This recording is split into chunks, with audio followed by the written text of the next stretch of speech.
eu comecei na minha clínica a trabalhar com crianças que eu não trabalhava. Na verdade, a última criança que eu tinha atendido foi na faculdade e não foi uma experiência muito boa, então eu tinha jurado para mim que eu não queria atender crianças mais. E a ortopedia trouxe para o meu consultório várias crianças.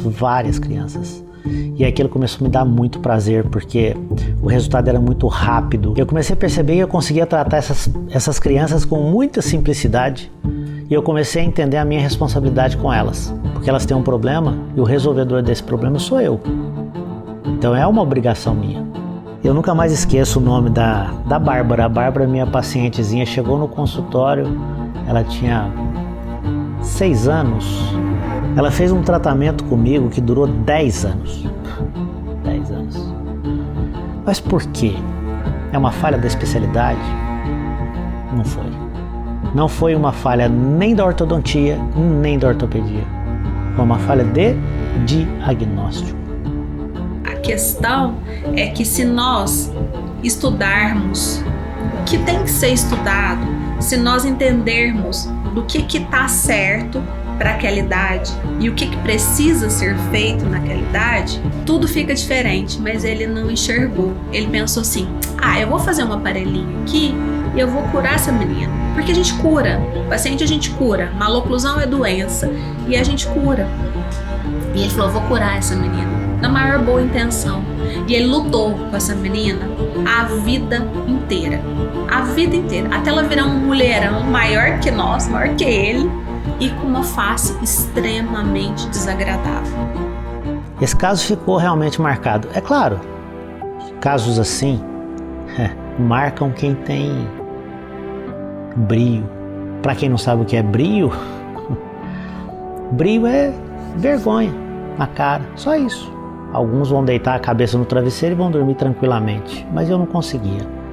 E isso me incomodou durante muito tempo. Conversando uma época com a minha mãe, ela falou assim, uma frase muito que a gente escuta muito, ela falou assim, é na dor que a gente aprende. Incrível, eu aprendi mesmo. Bastou esse caso, um único caso, para que eu me dedicasse muito no diagnóstico dos pacientes. Simplesmente porque eu não queria prejudicar mais ninguém. Mas eu falava tão bem da ortopedia e eu tinha tanto amor pela ortopedia que eu comecei a contaminar a Flávia com a ortopedia. Aí chegou um período que ela estudou tanto ortopedia que ela começou a me superar.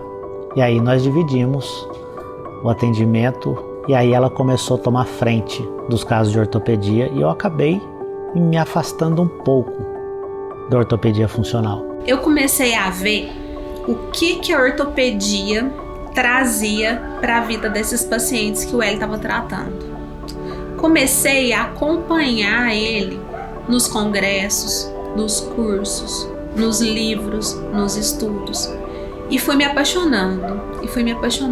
Foi aí que eu fiz o meu primeiro curso. Aí eu dei a luz do Rafael, o Hélio já estava terminando o curso dele, e aí eu fiz o meu. Eu levava ele bebezinho. Nessa época eu contratei uma moça para ficar com ele do lado de fora do curso. E eu assistia a aula, parava e ia lá amamentar. E o Rafael, até ele já assistiu aula de ortopedia, né? Desde que nasceu. E quando você começa a ver o resultado e descobre que aquele resultado muda a vida dessa pessoa lá na frente, totalmente, e mudar no sentido de ser mais belo, sim, ser mais belo, ter função, mastigar, sentir o gosto de um alimento, ter um estômago, um intestino funcionando, aí você começa a se apaixonar muito mais. Então eu comecei a ver crianças que a gente poderia, se não fossem tratadas, a gente poderia pensar assim, vai ficar com a face toda torta, vai ter muita dor na articulação, vai ser um paciente doente, não só doente de dente torto, isso não, vai ser doente de postura, de respiração, de língua mal posicionada. Acredito do fundo do meu coração que se a gente pode mudar a vida daquela criança, por que não fazer? Eu acredito que a pessoa que tem essa informação e não o faz, ela está contribuindo para um futuro triste, que eu não concordo. Eu concordo com crianças sendo tratadas o mais precocemente possível para que não tenham problemas lá na frente. Então, eu faço hoje a ortopedia por amor às crianças. Eu não importo com dente torto, a questão é muito maior e é lá pro futuro deles. E a partir do momento que a gente começou a acertar bastante, a gente começou a perceber que muitos pacientes vinham até o consultório por indicação, dizendo assim: olha, eu vim aqui porque eu já estou tratando há muito tempo em tal lugar e não está funcionando, e eu ouvi dizer que aqui funciona. Mais uma vez, a gente agradecia a concorrência. Quando eu comecei a dar o resultado para o meu paciente, as crianças ficavam felizes e os pais muito mais felizes. E aí começaram a indicar os coleguinhas da escola. Às vezes uma mãe conversando com a outra na porta da escola via o dentinho do coleguinha e falava: nossa, meu filho tinha isso, eu levei lá. E começaram a indicar. É incrível como a indicação funciona nesse caso. Funciona super bem. E eu fazendo por amor, porque eu queria impactar no futuro daquelas crianças. Era isso que eu queria. O meu objetivo era esse. Só que começou a vir pacientes. Começou a chegar por indicação. E aí eu notei que o meu faturamento começou a melhorar. O meu rendimento no consultório nessa época, ele aumentou 30%. A quantidade de clientes aumentou 30%, porque vieram outros clientes que eu não atendia, que eram os jovenzinhos. Hoje nós atendemos mais de 2.000 crianças e isso representa dentro da nossa clínica 40% do nosso faturamento. Eu enxergo um ortodontista que faz só ortodontia, eu vejo que ele está perdendo muito, está perdendo em ajudar, em mudar, transformar pessoas no futuro e está perdendo financeiramente. Porque quando você junta as duas coisas e faz muito bem as duas, o seu faturamento vai lá para cima. E você se torna um ortodontista muito mais completo. Nós olhávamos todos e nós poderíamos simplesmente ter mantido a média do que todo mundo faz. Mas ele resolveu fazer um pouquinho além.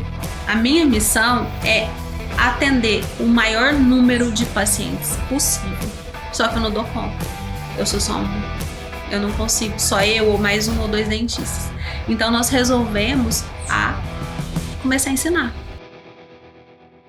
E a gente, durante muito tempo, a gente deu aula presencial de cursos de especialização em ortodontia e os alunos começavam a pedir a ortopedia, porque eles viam o exemplo em nós, eles viam o brilho que nós tínhamos nos olhos de falar da ortopedia. Só que aí chegou um dia, caiu uma ficha na cabeça da gente. Por que a gente não ensina as pessoas, a maior quantidade de pessoas possível, a fazer esse tipo de tratamento? E é óbvio, sempre quando a gente pensa assim, vem aquele questionamento: por que a gente vai ensinar e criar uma concorrência forte no mercado que a gente domina? É porque é além do lado comercial. É muito além do lado financeiro. Nem é pelo aluno, é pelo que ele vai fazer por essas crianças lá na frente. Então, quanto mais alunos eu ensinar bem, mais pacientes serão tratados de forma correta, na hora certa, lá na frente. E foi aí que a gente abriu várias turmas de curso de especialização. Foi então que a gente resolveu colocar esse curso para funcionar de forma online, porque através do curso online a gente conseguiria atingir um maior número de colegas, aumentar o alcance e inclusive diminuir um pouco do custo. E eu fiquei muito surpresa, porque o ano passado a gente lançou nosso primeiro curso online de ortopedia e nós tivemos 200 pessoas inscritas no meio de uma pandemia. E isso eu fiquei extremamente surpresa, porque eu falei, gente, tem gente no mundo como nós, tem gente que apesar das dificuldades estão lutando para serem melhores. E hoje esses alunos, eles mandam mensagens pra gente falando o quanto eles conseguem atender com segurança, tem prazer de ver essas crianças sendo atendidas e resolver o problema delas, porque essas crianças estão praticamente abandonadas. 90% dos profissionais da ortodontia falam que tem que esperar. 200 alunos que passaram por cima dos seus medos conseguiram aumentar, inclusive, o faturamento do consultório, porque é um nicho que eles não trabalhavam e assim sobra mais tempo com a família. A odontologia dá mais prazer para essas pessoas.